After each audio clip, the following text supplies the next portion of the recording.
கணபதி மகா கணபதி சித்தி கணபதி தேரினில் வந்தவர்க்கு சீரோங்கும் கதையை சொல்ல கடமையும் கணிப்பெடுத்து கை கூப்பி நின்றேன் பாரு. முந்தி பிறந்தவன் நான், முதல் நூல் தரித்தவன் நான், சங்கு பறையனும் நான், ஜாதிக்கெல்லாம் மூத்த வீர ஜாம்பகன் நான், முடிநூல் அடிநூல் தரிநூல் தரித்தவன் நான், அயோத்தி அரசாண்ட உத்தம மகாராஜா ஹரிச்சந்திரனை அடிமை கொண்ட வெட்டியா நான் தான் சுவாமி. நீர் தோன்றி நெடும் கடல் தோன்றியது, ஊர் தோன்றி உலகம் தோன்றியது. அந்த ஊருக்கு மேலாண்டு புறத்திலே ஒரு ஆழ விருச்சகம் தோன்றியது. அந்த ஆழ விருச்சகத்தின் அடியிலே ஒரு கன்னி புற்று தோன்றியது. அந்த கன்னி புற்றினிலே ஒரு காராம்பசு பிறந்தது.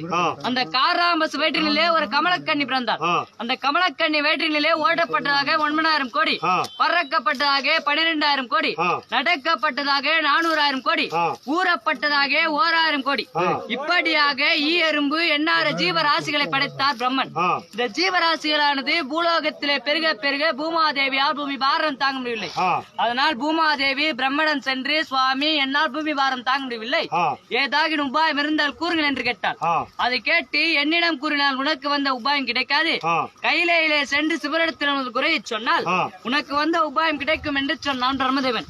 அப்போது கால்நாள் நடவாமல் காற்றாய் பறந்தோடி கையிலாயம் சென்று, சுவாமி என்னால் பூமி பாரமானது தாங்க முடியவில்லை என்று சிவரிடத்தில் முறையிட்டாள் பூமாதேவி. அதை கேட்கும் நேரத்திலே காவனூர் கம்மாள பறர்கள் காராம்பசுவை காலை கட்டி கழுத்தை அறுத்து தோலை உரித்தார்கள். அதன் உயிரானதோ எமலோகம் சென்றது. காராம்பசுவின் மாமிசத்தை அனு மண் நீலன் அங்குஜன் இவர்கள் மூவரும் ஒன்றாக சேர்ந்து 5 பங்காக போட்டார்கள். அதிலே முதல் பங்கானதை சிவபெருமான் மனைவியான சிவசக்தி எடுத்துச் சென்றார்.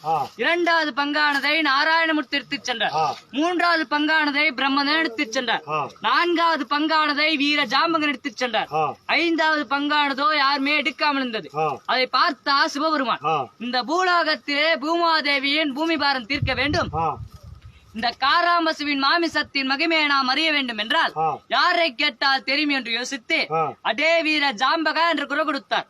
ஆண்டவனின் குரலை கேட்டு அடியனும் ஓடி வந்து பாத நமஸ்காரம் செய்து, இந்த அடியேன் அழைத்த காரணம் என்னவென்று கேட்டான் வீர ஜாம்பகன்.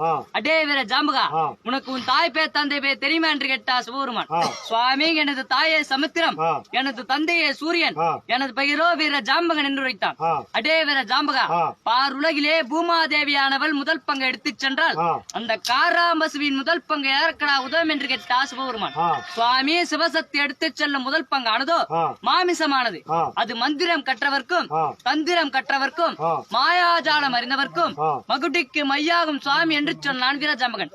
அடே வீர ஜாம்பகா, அப்போது நாராயணமூர்த்தி எடுத்துச் செல்லும் 2வது பங்கு யாருக்கடா உதவும் என்று கேட்டார்.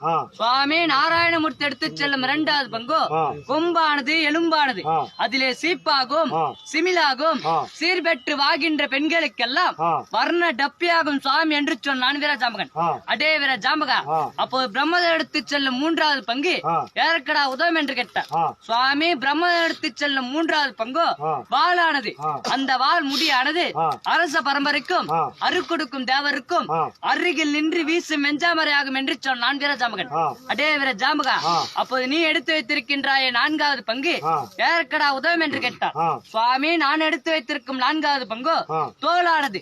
அதிலே வாராகும் வடமாகும் வண்ண கயிறாகும் ஆசிக்க மேளமாகும் வெங்கல தமுக்காகும் 1000 குதிரைகளுக்கு அங்கு படியாகும் 3000 குதிரைகளுக்கு முதுகு பட்டையாகும் என்று சொன்னான் வீர ஜாம்பகன்.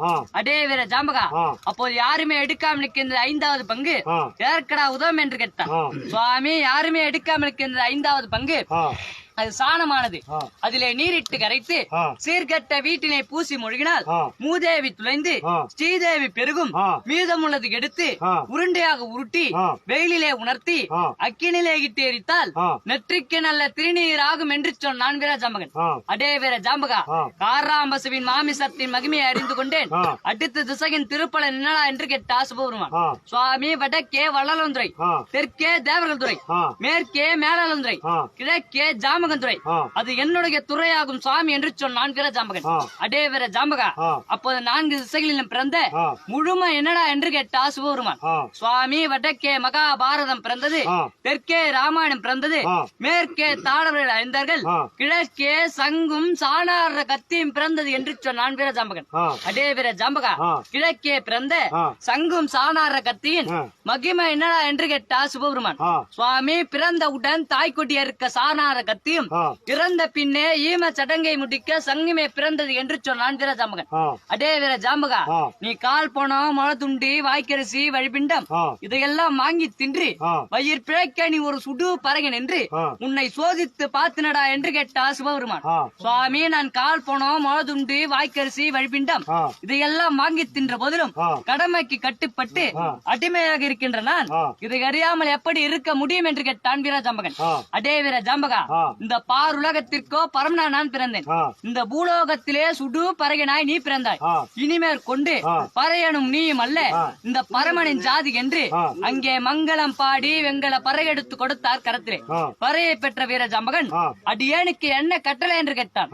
8த்துக்கு 16 கோணம் சென்று இரவென்றும் பாராமல் பகலென்றும் பாராமல் பால் பொழிய பூ மலர பழதாரே பழமுதிரே பழமுதிரே பழமுதிரே பழமுதிரை என்று பூலோகத்திலே வீர பறையாடம் சாற்றி வந்தால் வயதானவர்களிருந்து இந்த பூமாதேவியின் பூமி பாரம் தீருமடா என்று சொன்னார் சிவபெருமான்.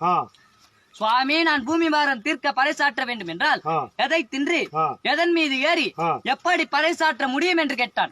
5 சாராயமும் அரகல கல்லையும் கலந்து வைத்திருக்கிறேன், அது கருந்தி நான் ஏறும் வெள்ளை மதையானை மீதேறி அமர்ந்து இந்த பாரெங்கும் பறைசாற்றி வாடா என்று சொன்னார் சிவபெருமான்.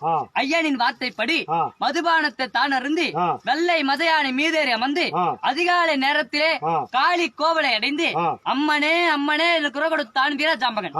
ஜாம்பகனின் குரலை கேட்டு சக்தியோ கண் விழித்து பச்சரிசி பல்கடித்து பராசக்தி எழுந்து நின்று 7 கதவை திறந்து எதிரே வந்து நின்றாள் காளிகாதேவி.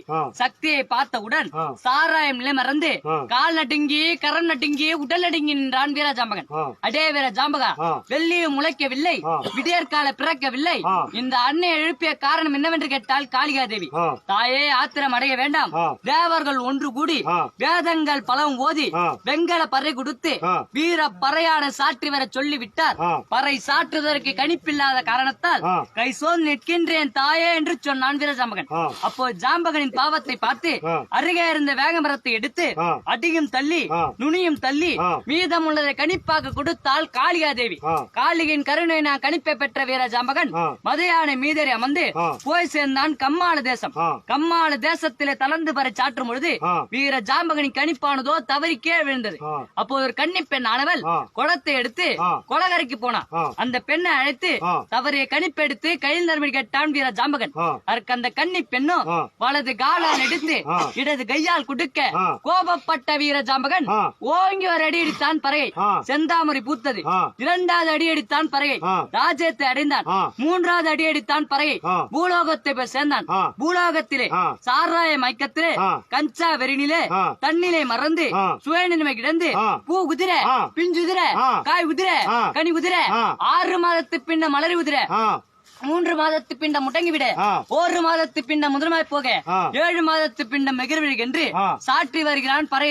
அதை பார்த்தா சிவபெருமான் வீர ஜாம்பகனை தடுத்து நிறுத்தி, அடே வீர ஜாம்பகா, உன்னை 8த்துக்கு 16 கோணம் சென்று இரவென்றும் பாராமல் பகலென்றும் பாராமல் பால் பொழிக பூ மலர பழதாரே பழமுதிரே பழமுதிரே பழமுதிரை என்று வீர பறையான சாற்றி வர சொன்னால் நீ சாராய மயக்கத்திலே கஞ்சா வெறினிலே தண்ணிலே மறந்து சுய நினைவு கிடந்து பூ உதிரை பிஞ்சுதிரை காய் உதிரை கனி உதிரை 6 மாதத்து பின்ன மலரி உதிரை 3 மாதத்து பின்ன முடங்கி விட 1 மாதத்து பின்ன முதலமாய் போக 7 மாதத்து பின்ன மகிழ்விழி என்று சாற்றி விட்டாயை பறையை ஏனடா இப்படி செய்தா என்று கேட்டார் சிவபெருமான்.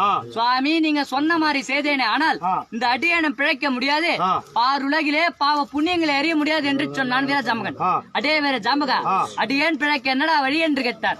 சுவாமி, சின்ன பணம் சத்தா சின்ன பணம், பெரிய பணம் சத்தா பெரிய பணம், அரிச்சந்திரன் காசு 6 காசு, வாய்க்கரிசி வழிபிண்டம், முக்காட்டு சீல முளசீல இதையெல்லாம் எனக்கு சேரும் சுவாமி என்று சொன்னான் வீரஜாம்பகன். அடே வீர ஜாம்பகா, இதையெல்லாம் உனக்கு சேர்ந்த போதிலும் பாருலகிலே பாவ புண்ணியங்களை அறிவதற்கு வழி என்னடா என்று கேட்டார் சிவபெருமான். சுவாமி, நான் பாவம் செய்தவரை சொல்லுகிறேன் என்று சொல்லி கூடையை குறைத்தவரும் குறைப்படி இட்டவரும் தாயை அடித்தவரும் தன் பரப்பின் வந்தவரும் அங்காளி குயிலை அதிரவலை இட்டவரும் பங்கிலே பங்கு பதவி எடுத்தவரும் கடிக்கிற நாய் விட்டு வேடி வேடிக்கை பார்த்தவரும் கறந்த பாலினை நீரிட்டு கறந்தவரும் கறந்த பாலினை காலரட்டி உதைத்தவரும் அண்ணன் தம்பிக்கு துரோகம் செய்தவரும் அக்கா தங்கைக்கு துரோகம் செய்தவரும் தன் தாரம் இருக்க பிற தாரத்து மீது ஆசைப்பட்டவரும் கட்டிய கணவன் இருக்க மறு கணவன் மீது ஆசைப்பட்டவரும் எல்லை கல்லை புரட்டு நட்டவரும் கோவிலை இடித்தவரும் குளத்தை துடுத்தவரும் கொள்ளை அடித்தவரும் கொலை புரிந்தவரும் எதையுமே பார்க்காது பொய் சாட்சி சொன்னவர்கள் எல்லாம் பாவிகள் சுவாமி என்று சொன்னான் வீர ஜாம்பகன். அடே வீர ஜாம்பகா, இந்த பாவிகளுக்கு என்னடா கட்டளை என்று கேட்டா சிவபெருமான். சுவாமி பேர்பட்ட பாவிகளை எல்லாம் பாம்பு குழி பள்ளிக்குழி அட்டக்குழி அர்ணக்குழி என்று சொல்லக்கூடிய ஏழா நரகத்திலே தள்ளி கீழா நரகத்தில் இடுவார்கள் சுவாமி என்று சொன்னான் வீர ஜாம்பகன். அடே வீர ஜாம்பகா, அப்போது புண்ணியம் செய்தவர்களுக்கு என்னடா கட்டளை என்று கேட்டா சிவபெருமான். சுவாமி, நான் புண்ணியம் செய்தவரை சொல்ல வேண்டும் என்றால் எனக்கு புண்ணிய காணிக்கை கொடுத்தால் புண்ணியம் செய்தவரின் கட்டளையை சொல்லுகிறேன் என்று சொன்னான் வீர ஜாம்பகன். சாமி, புண்ணிய காசு போடுறவங்க போடுறீங்க, புண்ணிய காசு தட்சணை போடுறவங்க போடு சாமி. சாமி, தட்சணை போடுறவங்க போடுங்க, புண்ணிய காசு போடுறவங்க போடுங்க சாமி. லாஸ்ட் ஐயாக்கு இங்க தான் போடுறீங்க, வேற எங்கேயும் இல்ல, முடிஞ்சுது. அடே வீர ஜாம்பகா, புண்ணியம் செய்தவர்களுக்கு என்னடா கட்டளை என்று கேட்டா சிவபெருமான். சுவாமி, நான் புண்ணியம் செய்தவரை சொல்ல வேண்டும் என்றால் எனக்கு புண்ணிய காணிக்கை கொடுத்தால் புண்ணியம் செய்தவரின் கட்டளையை சொல்லுகிறேன் என்று சொன்னான் வீர ஜாம்பகன். அப்போ சாமியானவர் பச்சிலை பால் குடம் பால் பழங்கள் தான் கொடுத்து தாம்பூலமாக தான் வைத்து இப்போது சொல்லடா செய்த புண்ணியத்தை என்று சொன்னார் சிவபெருமான். சுவாமி, பாமரம் வைத்தவரும் பூமரம் வைத்தவரும் மயிலேற மதுசூர் கட்டியவரும் தாய் தந்தையை தெய்வமாக நினைத்தவரும் அடுத்தவர் மன பசியன வந்தவர்க்கு பார்சோ தந்தவரும் கோதானம் செய்தவரும் வஸ்திரதானம் செய்தவரும் அன்னதானம் செய்தவரும் 32 தான தர்மங்கள் செய்தவரும் நீதி நெறி தவறாமல் அரசாட்சி செய்தவர்கள் எல்லாம் புண்ணியவான்களே சுவாமி என்று சொன்னான் வீர ஜாம்பகன். அடே வீர ஜாம்பகா, இந்த புண்ணியவான்களுக்கு என்னடா கட்டளை என்று கேட்டா சிவபெருமான். சுவாமி, பேர்பட்ட புண்ணியவான்களை எல்லாம் மல்லிகை மந்தாரை இருவாட்சி கோம் என்று சொல்லக்கூடிய வாசமுள்ள மலரால் அலங்கரித்து உன் பாதத்திலே கொண்டு வந்து சேர்ப்பார்கள் என்று சொன்னான். அடே வீர ஜாம்பகா, என் பாதத்திலே கொண்டு வந்து சேர்த்தால் என்னடா புண்ணியம் என்று கேட்டா சிவபெருமான். சுவாமி, இந்த விண்ணிற்கும் மண்ணிற்கும் நின்றவரும் நீயே, இன்று விதி முடிய விதி விலக்கி ஏற்றியவரும் நீயே, இன்று விதி முடிந்து வந்திருக்கும் தாத்தா பேருங்க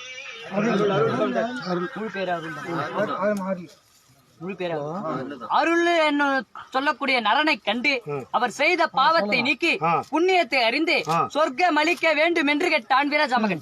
அடே வீர ஜாம்பகா, பார் உலகிலே பாவ புண்ணியங்களுக்கு பரிகாரம் இருக்கிறது என்றால் உன் எண்ணமானது ஈடேறட்டும் என்று எனக்கு வரமளித்தா சிவபெருமான்.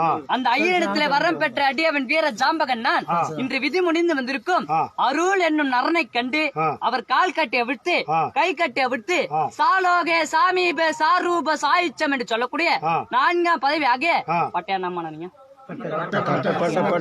எம்பெருமான் சிவனடியை சேர்ந்து சிவலோகம் அடைந்து சிவபதவி அடைந்து முக்தி அடைந்து மோட்சம் அடைய வேண்டும் என்று சொல்லி ஆண்டவனிடத்தில் வரம் பெற்ற அடியவன் இன்று மண்ணை வெட்டி வெளிதிருந்தேன், உடலெரித்து உயிர் வளர்த்தேன், சத்தவர் சிவலோகம் போக வாழ்ந்தவர் வைகுண்டம் போக மயானத்தை காத்த ஹரிச்சந்திரா விழிவிடு மயானத்தை கட்டி காக்க என் சுடலக்காளிய கதவத்திர முன்ன பின்ன பின்ன முன்ன அடி மோளத்தை திருப்பு முகத்தை